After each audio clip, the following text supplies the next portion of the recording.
제29화 고구려 멸망편입니다. 앞에서 누차 백제와 고구려는 내분으로 멸망했다고 말씀드렸습니다.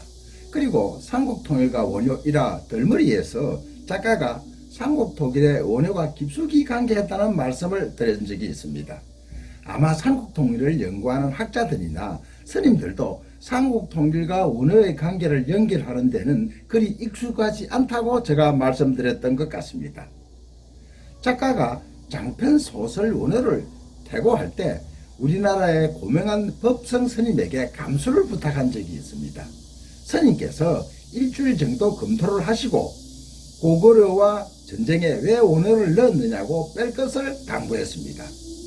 작가가 스님에게 진실에 대하여 뜻을 굽히지 않았던 적이 있습니다. 그 이유는 삼국유사와 삼국사기 김유신편에 나오는 바로 이 대목 때문입니다. 당나라 군사와 만나러 했는데 유신이 먼저 영기와 병천 두 사람을 보내 만날 날짜를 물었다. 그러자 소정방이 송아지와 난세를 그려서 보냈다.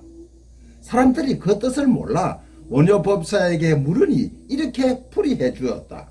속히 군대를 돌리시오.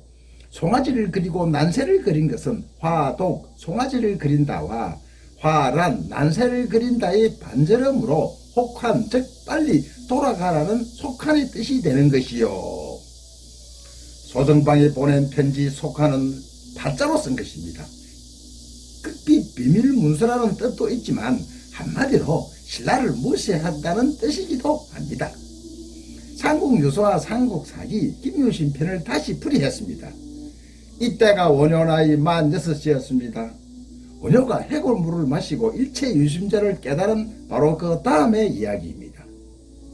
여기서 원효가 김유신을 따라 고구려 평양성 전투에 참전했다고 작가는 생각하고 있습니다. 사기의 내용인 당나라 군사와 만나는 것은 김유신이 국난미를 평양성까지 수송하면서 하여 당나라 군에게 전달하는 마지막 과정을 서술했던 것입니다. 여기서 원효와 김유신의 관계를 다시 한번 설명드리겠습니다. 원효는 617년 태어났고 김유신은 595년생입니다. 22살 차이로 당시에는 부자지간의 나이 차이입니다. 먼저 김유신의 부친 서현장군과 원효의 아버지 서리금의 관계입니다. 원효의 부친 서리금은 육두품이지만 진골인 서현장군의 부관으로 매우 돈독한 관계였습니다. 고구려 낭비성 전투에서 서리금이 서현장군을 대서에 전사했다고 앞에서 제가 설명드린 바가 있습니다. 또한 원효의 할아버지 임피공께서 풍어주를 지냈으니 두 사람은 원효가 화랑시절부터 절친한 사이였던 것입니다. 또한 원효보다 9살 적은 문무왕 범민과도 절친이었습니다. 김유신과 문무왕 그리고 원효의 관계는 앞으로 계속 이어집니다. 김유신이 고구려 땅에서 당나라 군에게 군량미를 지원할 때 소정방의 편지의 내용은 분초를 다투는 아주 급박한 시간이었습니다. 원효가 엮여 얽고서는 자문할 수 없는 내용들입니다. 따라서 작조는 원효가 노구의 김유신을 따라 고구려 식량지원에 참전했다고 주장합니다. 그리고 이 식량지원 문제는 아주 예민한 부분이었습니다. 신라가 당나라 군량미 지원은 김춘추와 김태종의 나당 연맹 밀약에 의한 것입니다. 당시 문무왕이 군량미를 지원하면서 눈물을 흘렸다는 것은 작가가 앞에서 설명해 드렸습니다. 그 양이 수레로 2000수레였다고 합니다. 당시 문무왕은 이렇게 탄성했다는 것 아닙니까? 신라 백성은 풀뿌리를 먹으면서 당에게 군량미를 지원했다고. 나중에 그 부분은 다시 자세히 설명드리겠습니다만 혹자는 이것을 두고 매혹이라고 쉽게 말하는데 당시 백성이 한마음 일심으로 뭉쳐 나중에 치른 나당전쟁을 승리로 이끌고 당나라를 이 땅에서 완전히 쫓아내는 구심점이 되었다는 것을 우리는 알아야 합니다. 본론에 들어가서 이어서 서술을 하겠습니다. 당나라와 연합하여 백제 의자왕에게 항복은 받아냈지만 백성의 살림살이는 전혀 나아진 것이 없었습니다. 소정방은 정령군으로 횡포가 점점 심해졌고 약속에도 없는 웅진 도덕부를 설치하여 사만을 정부 통치하겠다는 본색을 슬슬 드러내기 시작했다는 것은 제가 여러 번 설명드렸습니다. 문무왕 범민은 태자 시대 누구보다도 용맹했고 총명했습니다. 했다는 말을 많이 들었습니다. 아버지 모양을 도와 국사의 중대한 일을 보란듯이 처리했는데 막상 민족 통일의 과업을 짊어지고 하루아침에 왕위에 오르고 보니 내심 외롭고 불안할 수밖에 없었습니다. 어떻게 하면 당나라에서 벗어날 수 있을까? 꼭 이루어할 수군이고 당나라부터 벗어나는 길이 진정한 통일이고 백성을 살리는 길이라고 마음을 다잡아 봤습니다. 하지만 왠지 자신이 없고 왠지 요즘 들어 점점 마음을 잡지 못하고 불안해지고 있었습니다. 오랑캐 소탕이라는 맹문을 내걸고 주변 약소국들을 하나하나 정리해 나가는 당나라의 힘이 무식기도 했지만 남쪽 토본 티베트를 말합니다. 티베트도 역시 풍정등화 신세였습니다. 군사력도 군사력이지만은 선진화된 당의 새로운 문명과 문화를 접할 때는 더욱 의기소침해지는 것은 어쩔 수 없었습니다.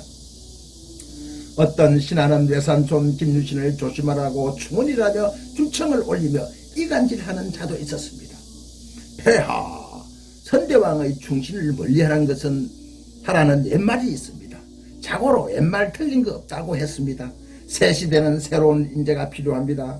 선대왕 때부터 김유신을 따르는 무리가 너무 많습니다.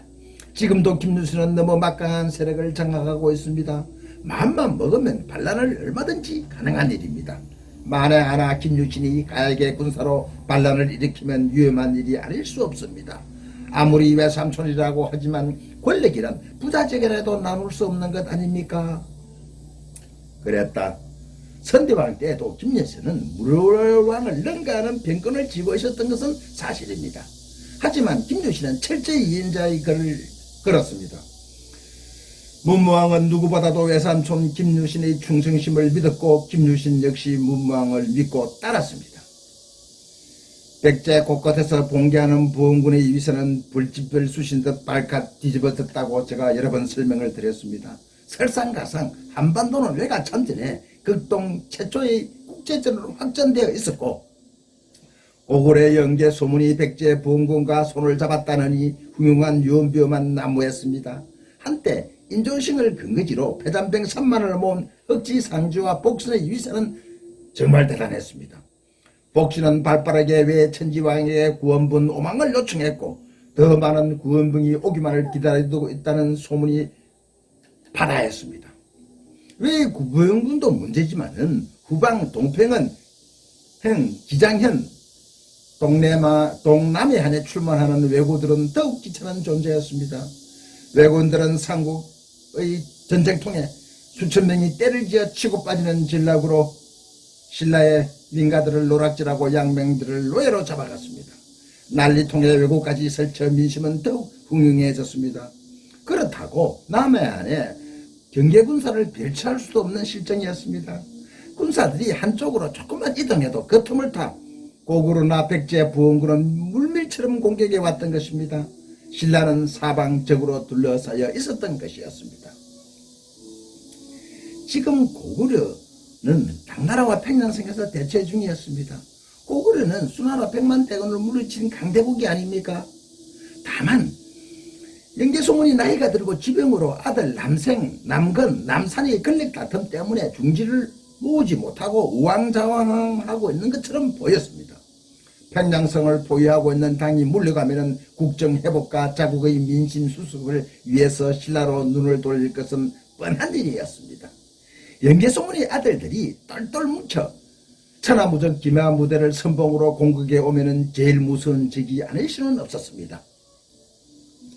가을밤 월성루에 혼자 앉아 술잔을 들다 말고 온갖 국정 현안과 불안에 사로잡힌 문무왕의 귀에는 환청같이 기트름이 우는 소리만 공명했습니다. 요즘 들어 부쩍 밤이면 궁정뜰에 나와 혼자 대검을 불 때가 많았습니다. 문무왕의 대검 소리에 귀신이 물러간다는데 구슬픈 대검 소리에 별들은 초롱초롱했고 밤하늘은 맑디 맑았습니다. 종루에서 이경을 알리는 종소리에 대검을 내리고 목을 빼 성문 쪽을 살폈습니다. 아까부터 누굴 기다리는 모양입니다.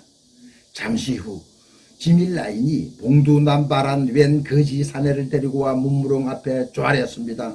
폐하, 원효 대사 입시옵니다. 오, 원효 대사 어서 오시오. 얼마나 기다린 줄 아시오? 지밀라인을 따라 은거주춤선 원효는 긴 머리에 거지 복장을 하고 허리춤에 박을 하나 찼습니다. 몸에서는 땀 냄새와 쑥 마늘 냄새가 물씬 풍겼습니다. 언뜻 보기에는 거지 꼴을 하고 있었지만 기풍은 당당했습니다. 원효는 봉두를 한 발 한 머리카락을 한 대충 손가락으로 앞이마를 빗어 올려 예를 갖추었습니다. 문무왕을 바라보는 두 눈에서 광채가 나고 눈빛이 예사롭지 않았습니다. 삼라만상을 다 품고 천리를 보며 간신법으로 상대의 마음을 깨뜨리고 있는 듯한 눈빛이었습니다. 원효는 웃는 듯 엷은 미소를 짓더니 바닥에 머리를 조아리고 큰절부터 하고 봅니다. 폐하, 땡추 복선거사 문안드리옵니다. 용상에 오른 것을 감축드리옵니다. 문무왕은 원효에게 다가가 두 손으로 직접 의자를 빼고 앉기를 권했습니다. 대사, 땡추라니요. 그 당치도 않는 말씀이요. 그래, 그동안 어디서 불도를 닦았소? 짐이 얼마나 대사를 쳐듣는 줄 아시오? 사만방방곡곡을 잊었듯이 수소문했소.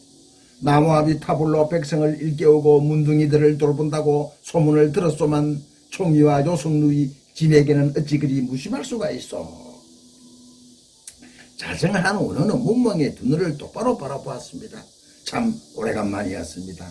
그 옛날 자신을 무철 따르던 모습이 눈에 선했습니다.